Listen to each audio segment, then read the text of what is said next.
PETRONAS Tutela hydraulic fluid for DRS, another weapon in boosting speed in a Formula One car's arsenal. DRS is something we often hear about, but what does it actually do and how does it work? And how does the Tutela hydraulic fluid assist?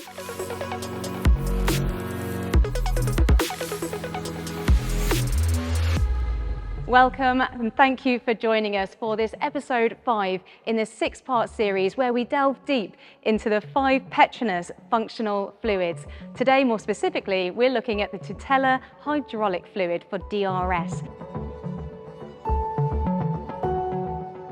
So if we jump straight on in here, I think it's often something that seems quite simple, a DRS flap that opens and closes. But how does it actually work out on track? Well, as you say, it's deceptively simple. And any kid who's ever stuck their hand out the window of a car on the motorway will know exactly what the feeling is when you change the angle of attack of your hand and you feel that incredible force from the wind. Only in our case, we're doing 340 kilometers an hour. So we've got much bigger kids, much bigger cars, and a much more difficult job to do. What we're asking that flap to do is open against the force of the wind, right at the beginning of the straight when the driver needs a burst of speed, reducing the drag on the car and giving them the ability to accelerate down that straight with maximum speed, and more importantly at the end of the straight, closing up again when he needs the downforce at the most critical moment under braking. And we do all that by a hydraulic actuator. So is there a reason why we use hydraulics rather than using a cable?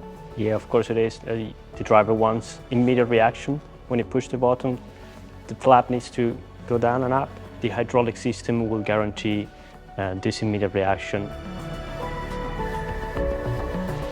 We're really putting Tore and the other engineers from PETRONAS in a difficult position because we're demanding 2 big things from them. We're demanding a system that's very reliable and is going to actuate time after time, as you say, maybe 70 times during the course of a race. But we're also demanding a system that is incredibly performant, so that we want it to be reliable and function time after time, but we also want it to operate within a few milliseconds. And those 2 things are quite hard to balance.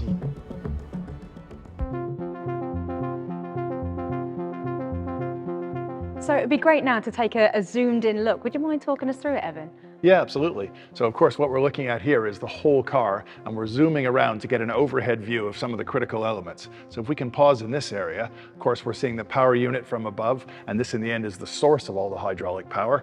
We have a hydraulic pump on the engine that's mechanically driven from the engine, producing hundreds of atmospheres of hydraulic pressure that would be used then through a valve to drive all the way up this line to the rear wing. So you imagine when the driver presses that button, on the one side of the valve, we've got 200 bar or so of hydraulic pressure, an incredible pressure. On the other side, you've got a couple of meters of line going to that rear wing. He presses the button and we get a burst of hydraulic power up that line, actuating the rear wing. And I imagine from Salvatore's point of view, the length of that line alone introduces some challenges. Yeah, of course. So you need to guarantee the right viscosity. So we develop the fluid quite close to MGP in order to guarantee the best trade-off in viscosity. So not too thin, not too thick.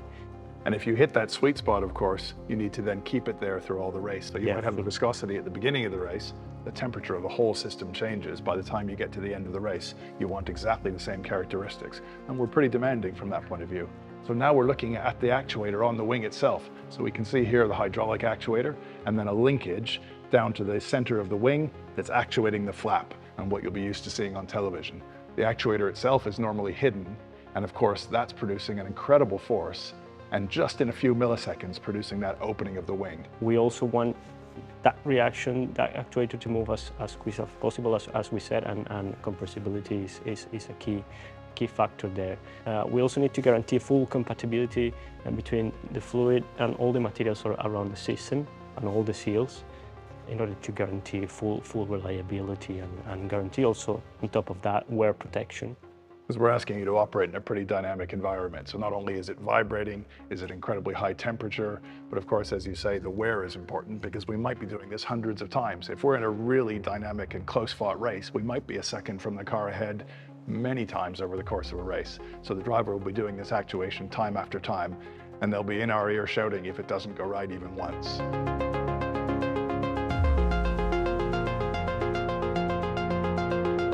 Of course, the hydraulic fluid that is being produced by PETRONAS is being used in this application in a way that's very different than a conventional hydraulic application. We're taking this fluid, we're accelerating it to 350 kilometers an hour, we're vibrating it, we're heating it through a massive range of temperatures over the course of the race, and we're throwing it around the corners at ridiculous accelerations.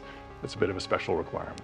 Thank you both so much. So there you have it, the PETRONAS Tutela hydraulic fluid for DRS gives us that reliability, performance and precise hydraulic boost exactly when we need it out on track to assist with our overtaking manoeuvres. Join us next time as we take a closer look at the clutch.